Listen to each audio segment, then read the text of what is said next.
This week on the Bioneers, Revolution from the Heart of Nature. If ecological function were the basis of money, then all people's work would go to conservation and restoration of ecological systems. And that is the pathway to sustainability for humanity. I'm Neil Harvey. Join us for Working with Nature to Heal Nature, Landscapes of Hope, on the Bioneers, Revolution from the Heart of Nature.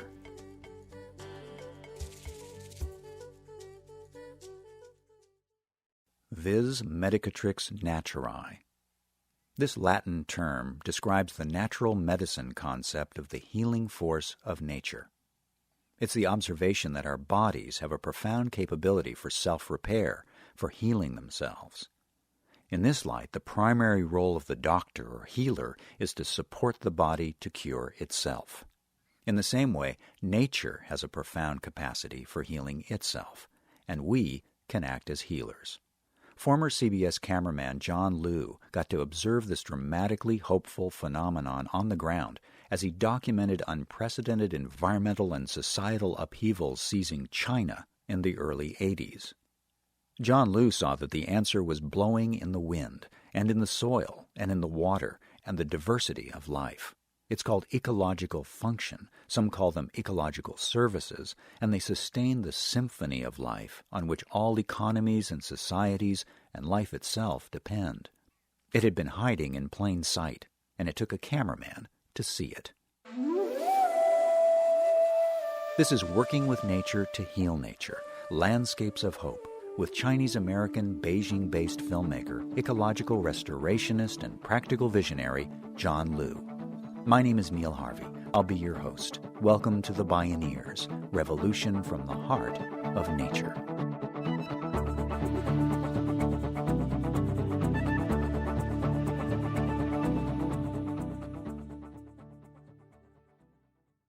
Working first for CBS News and then with various other broadcasters, including BBC and National Geographic, John Liu was one of the first Western filmmakers to document China.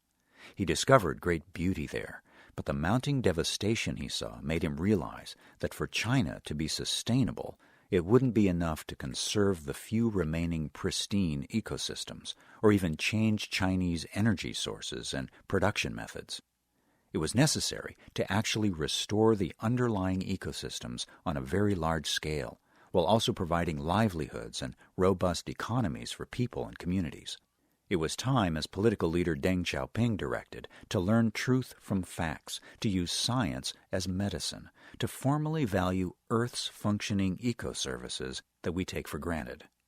These are services that nature provides for free, such as global climatic stability, pollination, water purification, biodiversity, oxygenation, fisheries, or soil fertility, putting a price on the priceless, some say, deep ecology. As a growing global power undergoing massive industrialization, China was already careening into ecological crisis, and the new political leadership was ready to look for new ways of doing business. Liu suddenly found himself in the unique position to use the power of media to increase the ecoliteracy of 1.3 billion of the world's inhabitants. John Liu spoke with us at a recent Bioneers conference. And so I, together with some other people, created the Environmental Education Media Project for China. And we began to take mainly BBC materials, a lot of British materials, to China to show the people what was international thinking about environment. And we distribute now Earth Report and Life, which are on the BBC, and they go onto CCTV, Central Chinese Television, so it reaches hundreds of millions of people. So from that kind of development trajectory, I began to make films about the environment. And gradually, I started to notice that there was a huge difference between shallow ecology and deep ecology. And it didn't seem to me that shallow ecology was really going to do anything. It was that deep ecology, certainly in terms of understanding the fundamental Earth systems, how the air and the water and the natural fertility in the soil and how the water cycle is regulated, or how carbon, for instance, is sequestered into biomass and into soil carbon, soil organic material. This has been something that I see is what we need to know.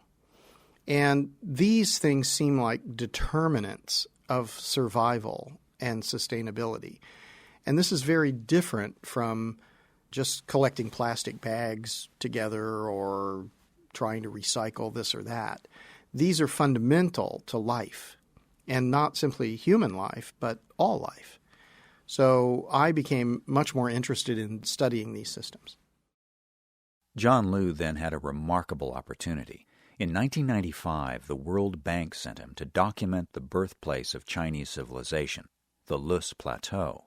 It's an area about the size of France that contains parts of 7 different provinces within the upper and middle reaches of the Yellow River watershed in northwest China. Liu was astonished to find a completely degraded ecosystem with virtually no vegetation. Could Chinese civilization have been born in an empty moonscape? By all fossil evidence and literary references and so on, it was a beautiful place with rushing rivers and forests and grasslands and, migratory herds and wild animals, everything. And over historical time, it was destroyed. It was ruined. It's similar to the Middle East or other parts of the world where the development trajectory is one which leads to ecological collapse. First, they cut the trees. Then they tried slope farming. And then the third thing is the last resort. They began to free-range goats and sheep. And the goats just ate everything all the way down and pulled out the roots. So they exposed the soils. Now, when you expose soils in that way, the dynamic of water coming down becomes completely different. Without any vegetative cover or organic materials, when the water comes down, it becomes a kinetic force, a destructive kinetic force, instead of a nurturing force. As he filmed the stories of the land and its people, he began to see how thousands of years of agricultural exploitation became inextricably bound together with repeated cycles of poverty and ecological destruction. Because the Yellow River drains such a large and damaged landmass, erosion causes heavy sedimentation, which in turn causes flooding. Originally, the Loess Plateau was flat, but thousands of years of erosion carved deep gullies and canyons, stripped of vegetation, that caused dust storms to blow clear around the world. Over a decade, John Liu focused his camera on China's innovative attempt to reverse this degradation and restore the birthplace of their culture. The first step was to transform the destructive force of water to a healing force. So they had to make physical interventions in order to change the kinetic energy of the water as it flowed away. So they used small dams and sediment traps, gavion dams. There's a thing called check dams. And so what they did was they blocked the flow of the runoff so that more water would infiltrate. And then when they did this, that rapidly became a biophysical intervention because the vegetation started to grow back. They also did something very important. They made an econometric evaluation, which said that the ecological function was more valuable than the production. So they were trying to force production out of these very fragile and damaged and degraded systems, and they weren't getting very much. And then they looked at what they were getting, and then they looked at what it would be like if you had ecological function. They said, well, the ecological function is clearly more valuable. Now, if we could extrapolate from that what that means for the whole world, it's hugely important. So by doing this, that meant that they could set aside land. They could say, well, what's the point of trying to exploit these fragile areas for production when the ecosystem function is clearly more valuable? Let's leave them aside for ecological function. And that worked. It worked tremendously. But at first, the local population had to be convinced about the restoration efforts. The impoverished region's people openly scoffed, pointing out that people can't eat trees. To move the restoration plan forward, the government had to pay people to replant the degraded land. It was an econometric decision that restored the landscape and retrained the people to base their livelihoods on a revitalized ecosystem. We have a film called Hope in a Changing Climate. In this, you see a tremendous transition from 1995 to 2009, what was essentially a completely devegetated and totally dysfunctional ecosystem, is brought to a state where it's at least functional. So it has the ability then to infiltrate water during rainfall, and then it also has the ability to survive periods of drought because you're maintaining moisture in the biomass and in the soils. So you're respirating, the plants are respirating, you have a completely different relative humidity. If you can build up a canopy, either a grass canopy or a tree canopy, then you have a microclimate below the canopy. So it has completely changed the outcome. And what was a totally brown, actually in this case yellow, they call it the yellow earth, but in this case it's transformed into a green landscape.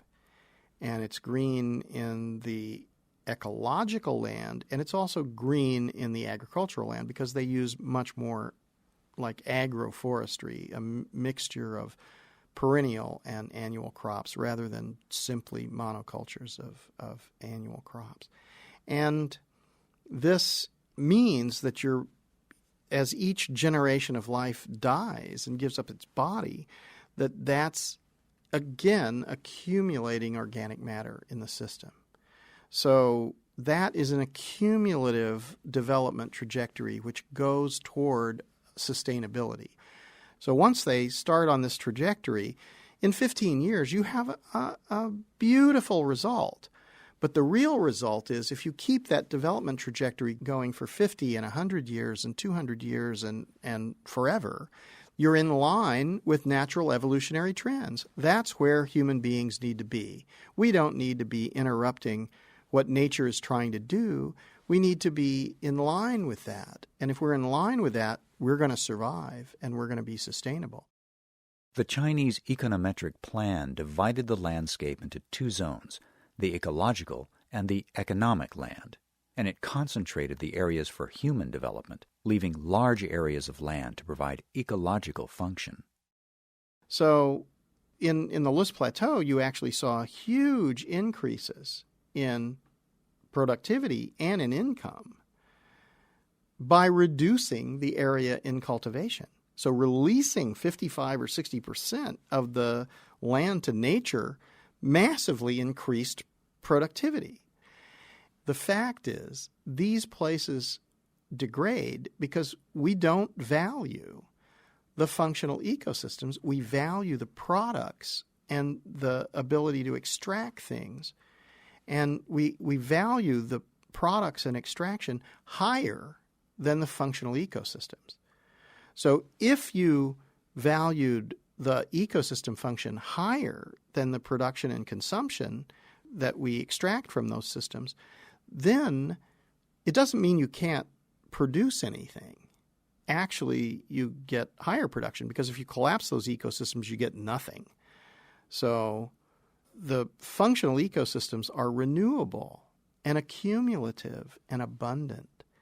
But what I've started to see is that this relationship, by having the wrong values, by valuing the production and consumption higher than the ecological function, we've created a perverse incentive to degrade the system. If everybody believed and understood that ecological function is vastly more valuable than production and consumption, then that would be the basis of money. And if ecological function were the basis of money, then all people's work, instead of going toward production and consumption of goods and services, would go to conservation and restoration of ecological systems. And that is the pathway which leads to sustainability for humanity and the planet. Because in decades and centuries in the future, you can see that every grassland, wetland, forest, coastal region, the oceans, and the atmosphere could be restored because we put the value in the right place. John Liu's films document nature's life-sustaining services, which come from functional ecosystems, these priceless processes from which all economic value is derived and on which all life depends. When we return, going global with lessons from the restoration of China's Loess Plateau. This is Working with Nature to Heal Nature, Landscapes of Hope. I'm Neil Harvey. You're listening to the Bioneers, Revolution from the Heart of Nature.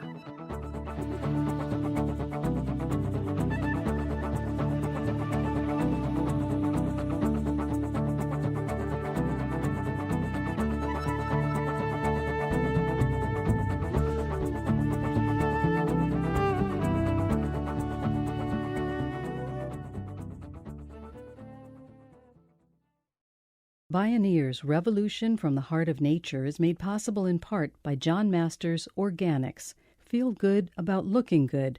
Learn more at johnmasters.com. Free distribution of this program is made possible in part by support from listeners like you. To explore more Bioneers radio shows and conference videos for free, visit bioneers.org.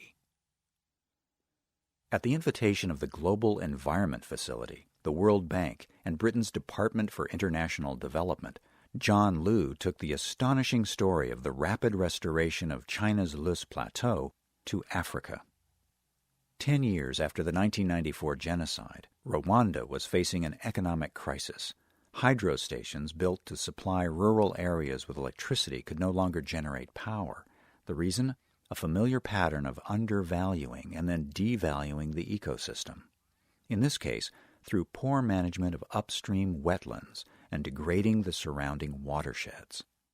They had been encroaching with their agriculture onto sensitive wetland areas in the highlands, and this was lowering the hydrological function, and then they didn't have the retention, and then they lost the hydrology. So the hydrology meant that they were losing electricity and they were spending a lot of money. Liu made compelling visual presentations to Rwandan officials from the president to the parliament. His films were shown on local television. The story of the Loess Plateau resonated in Rwanda. And what the Rwandan government did was rewrite their land use policy laws to reflect the understanding that was coming from the restoration of the Loess Plateau, and to invite international agencies and support for nationwide restoration of all degraded lands in Rwanda. They removed the agriculturalists from the sensitive wetland areas and tried to restore that, and they got 85% of the hydrological function back within 5 years. And this is huge. And then you started to notice that, right now there's a terrible situation in East Africa. So many countries in East Africa are suffering from drought and famine. But Rwanda is not. Rwanda is special because it's a highland water tower. It's the headwaters of the White Nile and the Congo rivers. It's a very special place. But their actions have been in harmony with accumulation of biomass and accumulation of organic matter. And not only have they prospered ecologically, they have one of the fastest growing economies in East Africa and in the world. So Rwanda is a wonderful thing, and this year in New York, they announced the Rwanda Forest and Landscape Restoration Initiative, which is total restoration of the country, and a number of organizations, Global Environment Facility and others, have joined in that effort. Rather than accumulating money, accumulate biomass. Prosperity will follow. John Liu's work shows the promise that the transformation of even the poorest countries around the globe can occur when they embrace an economy that recognizes and values the functionality of landscapes and works with the healing force of nature to heal nature. Mali has 14 million people in an area almost twice the size of France. And by normal UN Human Development Indicators perspective, they're among the poorest people on Earth. And yet, this area is a very specialized area where the inner Niger Delta floods to 6 meters every year. But because if they want to have anything from the global economy, they actually need to cut something down and extract something in order to participate in this, because we say that money comes from production and consumption of goods and services. So even though they have this huge land, vast amounts of water, the desert is growing. This is ridiculous. So could you turn this around? Absolutely. But you'd have to value the ecosystem function. But if you did value the ecosystem function, this would have an enormous impact in regulating hydrology, weather, and climate regionally in Africa and globally. So this is the kind of potential I think that there is. There's also another effort in the Sahel region to stop the desert. So if this can go from the Indian Ocean to the Atlantic, then we have the kind of scale. If we go to the Mediterranean region and to Central Asia and to South America, and we value ecosystem function higher than production and consumption of goods and services, we're going to end poverty for billions of people because they're the stewards of ecosystems. And if we don't force them to destroy their ecosystems so they can participate in production and consumption economy, and we really develop a functional economy, that's the way forward that I see. Today, a global movement is gaining traction to value and quantify the services that come from functional ecosystems. Corporations such as Price Waterhouse and environmental NGOs such as the Nature Conservancy are developing methodologies to value ecoservices. In 2011, Dow Chemical pledged $10 million to develop ecoservice valuation methods as part of its strategic effort to operationalize sustainability. And the UN and the World Bank are now working with developing countries to help them value their natural capital. Through the practice of a nature-based economy, Liu proposes we can restore not only the landscape, not only its people, but even our precious, life-giving climate.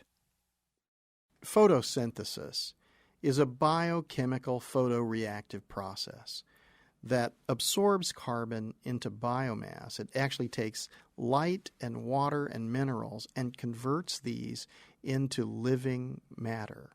We're not going to invent a process that can do this. This is a miracle. And it's evolutionary, and it's what nature wants to do, and it's exactly what we need. And we need to do this at scale. We need to realize that photosynthesis has been lost over vast areas because we've devegetated. And if we revegetate these areas, we're going to get this huge benefit. In his film, Hope in a Changing World, John Liu juxtaposes stunning images of barren hillsides degraded by thousands of years of devegetating agricultural practices with the lush green landscape achieved in just 10 or 15 years of restoration work. Seeing is believing. It's the power of photosynthesis and revegetation. And according to the World Resources Institute, there are another 2 billion hectares of stark desert landscape with the potential to be successfully rehabilitated if people act as healers, working with nature, and then get out of nature's way.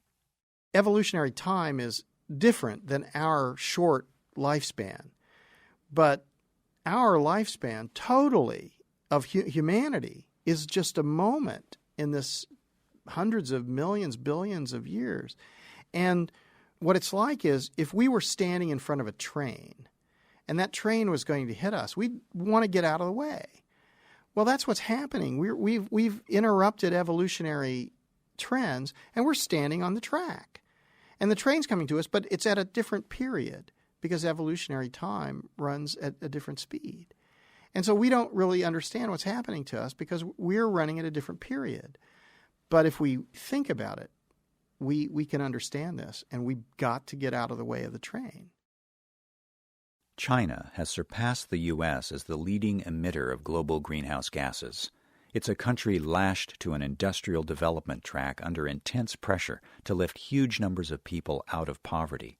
Yet now it is also demonstrating a radically new paradigm that could deliver economic prosperity and ecological health. It took a filmmaker to see the game-changing implications of this shift and go on to become a visionary global restorationist.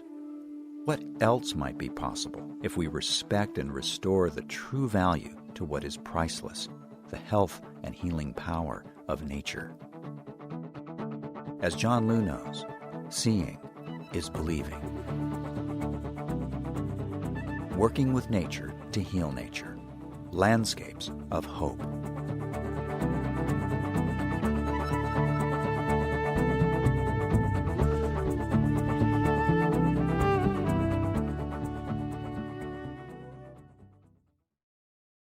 You can listen to a variety of Bioneers radio shows and view conference videos online at Bioneers.org, where you can also learn about attending the National Bioneers Conference or a local Bioneers conference near you.